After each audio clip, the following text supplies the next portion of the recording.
Marriage counselors of Reddit, have you ever straight up told a couple to give up on their marriage? If so, what happened? It is considered unethical for a marital therapist to advocate for a specific decision on marital status. Such decisions are only to be made by the couple. There are certain situations where you may need to facilitate a conversation between partners about their marital status, but the decisions are always this. Not a counselor, but my friend told me that he and his wife were in counseling, and the counselor asked to meet with him privately and told him that there was nothing wrong on his part. He was doing everything he should have been doing and needed to do, and that if his wife wasn't going to change, nothing would get better. So I suppose he didn't straight up tell him to give up, but he implied it and let him make his own choice from there. This will probably be buried, but after 2.5 sessions an MC told me to end it. Ex-wife is bipolar and would completely lose it every 3 to 6 months. Diagnosed just after we were married. After 3 years of suicide attempts and affairs on her side, I left and agreed to 12 sessions of MC before filing. First 2 sessions are rocky but okay. Then in the third she claimed that her infidelity was because I didn't make enough time for her. The counselor asked me how I spend my time, and I pulled my calendar: 6-7 morning routine, 8 to 5 work, 5:30 to 6:30 exercise, pick up food, go home and make us dinner, spend evening with her, repeat. MC asked her what was unreasonable about that, and she stood up, screamed at MC, "You're supposed to be on my side," and walked out. I apologized to MC and get my wallet out to pay for the session. He said he isn't charging me, but is going to cancel all future appointments. "You're young, end this now, and don't look back." Knowing that even MCS wanted us to fail completely reunited us as a couple, and we've been happily married over 15 years now. Kidding, I took MCS advice and ran out of that tire fire of marriage as quickly as I could. Marriage counselors are a bit like vets. In both jobs the motivation is to heal and give comfort to those who are suffering, but unfortunately in both jobs the patient, animal or relationship, cannot be saved, and euthanasia is required. It can be very dispiriting for vets to be putting animals down most days of the week, and very dispiriting for counselors to see many of their clients headed for the divorce court. Because nearly all couples struggle along for years before they seek help, it is very often too late by the time the first appointment is made. 3 things kill a marriage: unmet needs, unacceptable behavior, and the damage that accumulates when the first 2 go unresolved. Most people think of unacceptable behavior when they think of marriage breakdown, violence, infidelity, alcoholism, gambling and so on. In reality it's rare for a relationship to fail for these reasons. They are more often the result of relationship breakdown, not the cause. Unmet needs are a bigger relationship killer. They are easily overlooked. Often the partner who feels neglected will withdraw rather than lash out. Typically the wife feels emotionally hurt and doesn't want sex without love. The husband responds with more emotional coldness because he does not feel affectionate toward this woman who's rejecting him. It might irritate some readers that I give this example. The great majority of relationship breakdowns are a variation on 3 or 4 basic themes. The example above is very common. But it's the third factor, accumulating damage, that's the real killer. Whether through unmet needs or unacceptable behavior, stress builds within and between the partners. Inevitably it breaks through. It might be just a catty remark, a cruel laugh, or it might be a screamed insult. The effect is the same. Each time this happens another little piece falls off the foundation of the relationship. It is the accumulation of all these little moments that really kills a marriage stone dead. By the time most couples actually sit down with a counselor, the accumulation of emotional damage is so great it's very often too late. Never tell them straight up, but a counselor may objectively lay concerns on the table. It works both ways in the sense that we don't advocate for couples to break up, just as much for couples to stay together. In short, a counselor's responsibility is to use questions to generate thought and insight into our client's perceived problems, in part for the sake of collaborating on goals that are most congruent to areas that the client identifies objectively for their personal growth. As your question suggests, ultimately projecting onto a client or a couple as to what they should do defeats the purpose of counseling and can often be a telltale sign of incompetence.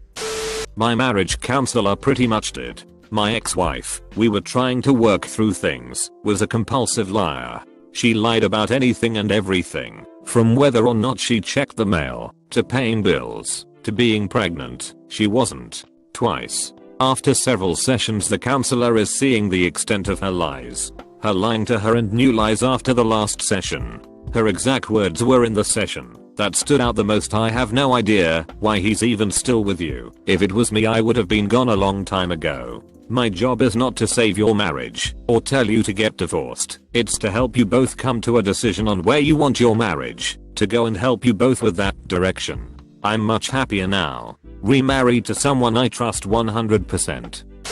I did know a church's mandatory premarital counselor who gave the prospective couple Myers-Briggs personality inventory tests and then warned them if they came up as incompatible, although did not specifically tell them to not marry. Of course, the MP is of dubious value, and it is not clear that any results actually indicate future trouble. So it was probably not a great experience for the couple.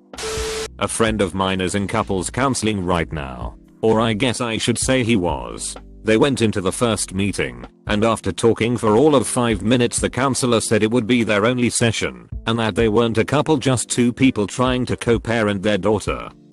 Obligatory, not a counselor.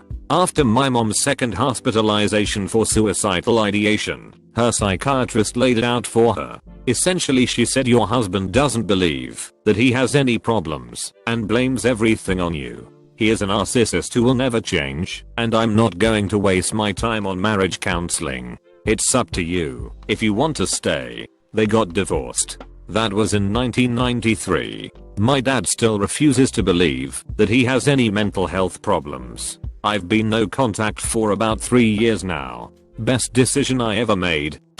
I'm not a counselor, but I was on the receiving end.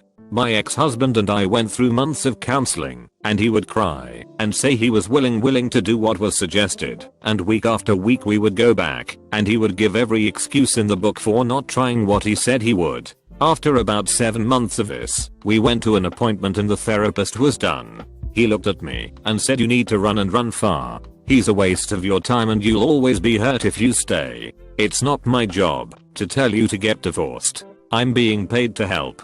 But I can't help him. I can help you by telling you to divorce him, and I did. And I continued going to this therapist until I was good. One visit he told me my ex tried to continue to see him, and he said he couldn't because of a conflict of interest. This therapist, he was worth every penny. Honesty goes a long way. Not a marriage counselor, but my friend went to several as she is going through a divorce.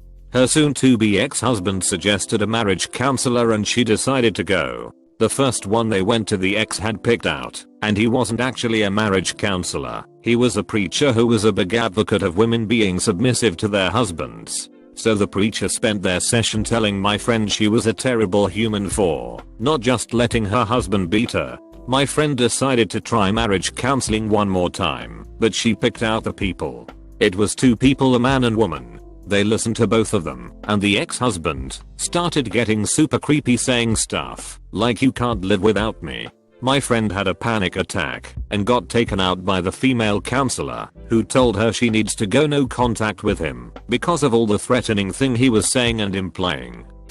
I have a friend whose wife has debilitating paranoia. She thinks people are spying on her, taking her food, and trying to kill her. She has accused several of his friends and relatives of hitting on her. She is not much to look at. He begged her to go to counseling, but she refuses, saying everything is fine, so he goes alone. Both counselors told him to run, since people with this condition only deteriorate as they get older, and she has started to get violent. My parents went, and the counselor told my mom to bail. My dad is a drunk with Asperger's and a heavy case of affluenza. He got my mom pregnant without her consent on the 4th day of them knowing each other, and told her it was because he wanted to change his life. He didn't end up doing that, and invited his side piece to their wedding reception while my mom was 5 months pregnant. He drove drunk with me in the car as an infant on more than one occasion. Not marriage counselor, but aspiring. My couples therapy professor last semester didn't like him too much. Said he had a couple come asking just to be assessed if they should get married or not. He wrote up an assessment saying no. They got married anyway. He didn't know end result. People do what they want at the end of the day. In future practice I like to say I'd only advocate for marriage dissolution / breaking up in instances of abuse, and even then that's circumstantial. Though there are some modalities / frameworks of treatment that say if there is ongoing abuse, ongoing cheating, or psychological impairment in at least one partner that would affect treatment. Common one I hear being narcissism. You shouldn't take the couple to begin with, which I view as a subtle cue to the couple their relationship cannot be fixed. In other words, they should not be together. I'm an ex-pastor and still seem to be the sounding post for a bunch of friends' marital issues. In November last year, a friend told me that her and her husband had never had sex after 9 years of marriage and had been celibate before marriage. As much as I wished I couldn't tell her to leave. Unethical. She has separated from him now. I was actually part of the couple. After we saw our marriage counselor several times, he asked to talk to each of us separately. My wife talked to him first. When I went in, he told me that she had already found a lawyer and I'd better get one if I wanted to keep my kids because she was going to move out next week. He actually recommended a lawyer for me and I did get primary custody. I think he could tell that I was the only one trying to save the marriage. I don't think a counselor is supposed to give directions like that, but they can provide guidance for you to understand what you want. Case in point, after discovering my wife's affair I started MC immediately to try and fix things, as I couldn't accept that this was happening to me. She had still been seeing the app. When I told the MC that it was really painful catching her still betraying me, he simply looked at her and asked, "Why are you even here?" That was probably the best thing he could have said and the closest to telling us it isn't going to work. I needed that slap in the face to come back to reality. My husband is an LMFT, and I asked him this question. He said that he would never do this and wasn't quite willing to say it would be unethical, but not best practice. He would tell a couple what he felt was necessary to keep their relationship alive / make it healthy, and then they could reach their own conclusions about how willing they would be to do those things. If you think about this, it makes sense. Therapists don't tell you how to live your life or what you are capable of doing. They help you understand and point you in the direction of the work you need to do, and you decide to do it or not. That being said, there is a type of therapy called crucible therapy, which is specifically directed toward helping people reach conclusions about whether or not their partners help them grow as people. My husband doesn't do that type of therapy, but I'd wager that is the only type of therapist whose job it is to tell people they should give up or not, as those who pursue it specifically are there to have that question answered. Previous marriage counselor made a very indirect comment to me that I might do okay on my own and could find someone more suited to me. It was very offhand, indirect, but I heard it. I know this post is directed to counselors, but I thought this might be relevant. I'm actually now with someone who is very well suited to me. From the time comment was made to actual divorce from that guy was many years.